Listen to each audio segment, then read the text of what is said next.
For a while, I really enjoyed the ideas in Troika, the science fantasy role-playing game from the Melsonian Arts Council. The mechanics, some of the setting elements. But overall, I personally was looking for something different than the implied setting that it has. It's very whimsical, very gonzo, and a lot of people really love that. But I wanted something a little different.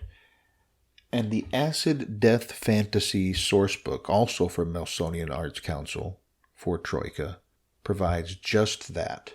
The back blurb says, "The slate was not wiped clean. It was shattered into countless jagged pieces, splintering a new world with the debris of the old." So this science fantasy setting is very post-apocalyptic.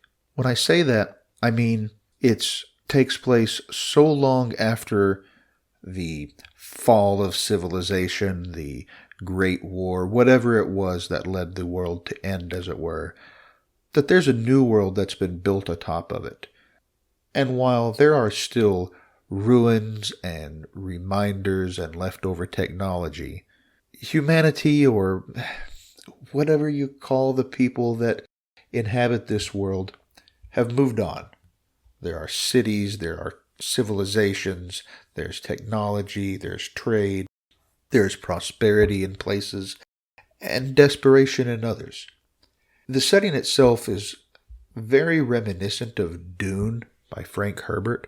It takes place in more or less a desert environment, although there is a sea of liquid plastic. Most of the elements in here that aren't straight up science fiction, like tanks and killer satellites and nanotechnology, come from Arab mythology and certainly Arabic words and flavors. So, in addition to the central city being named Shurupak, which is a city from ancient Sumerian, it's also got 1,000 sultanates. It has a player background called the Sha'ir, which were sort of poet advisors to ancient Arabian kings. It has all sorts of elements that definitely refer to Arab and in a few cases Muslim concepts. But for the most part, it does so in a way that presents these things as not other, not from some Western gaze. This is the setting. These are the people that inhabit it. I asked Luke Gearian on Twitter if there had been a sensitivity reader, and he indicated that yes, although that person isn't on Twitter. I believe it's one of the proofreaders in the book. In any case, this book has a lot of elements that I really like, in addition to the science fiction bits, or rather, in addition to the traditional science fiction bits. You have freshwater grubs, which are a little like the Space Navigators Guild in Dune, although with a much more terrestrial intrigue focus rather than folding space for travel. You have these sort of shadow empires composed of nanite sands.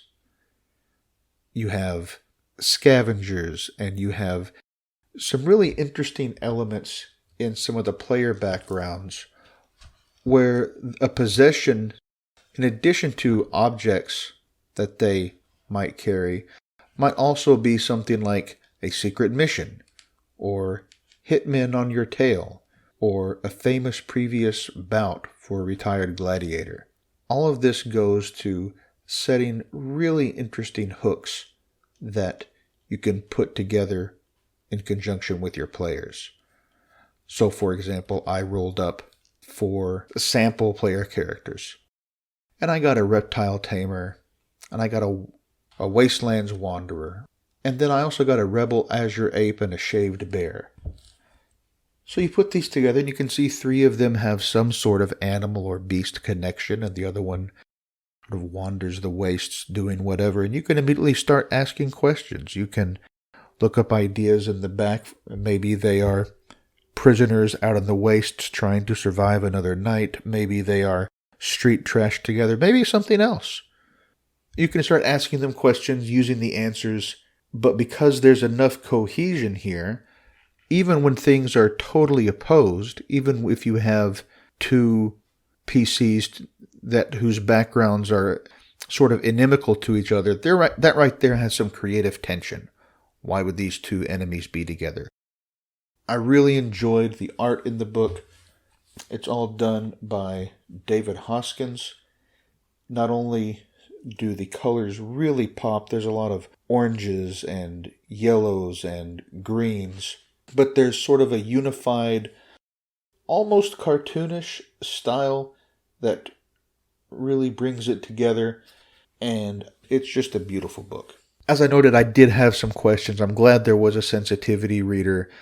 Whether or not this is cultural appropriation, I certainly am not in a position to say. I was mostly concerned that when other publishers and other writers have tried to tackle similar material, it's had problems.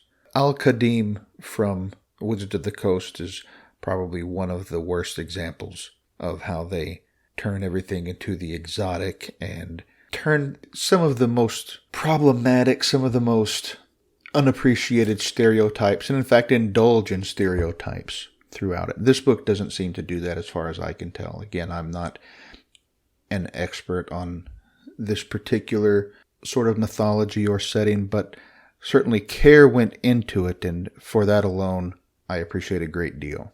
As I'm recording this, Troika Fest is happening. That means that a number of folks across the community of Troika, which I'm sort of on the outside of, are playing games, running games, creating material. If you've looked at Troika and thought the setting wasn't for you, then maybe this other setting works for you. Or maybe, like me, you're running some other game, in my case Ultraviolet Grasslands, with overlap. Ultraviolet Grasslands is another far future sort of dying earth genre setting from Wizard Thief Fighter, and I've taken several elements from here and inserted them over into my UVG game. Well, the players haven't really noticed that, so they might be surprised if they see or hear this, but it's coming, guys. So take a look at it, see what you think. I'd love to know if you're using this, if so, how, or what other sorts of science fantasy settings you're looking into. I hope you enjoy it, and I'll catch you next time.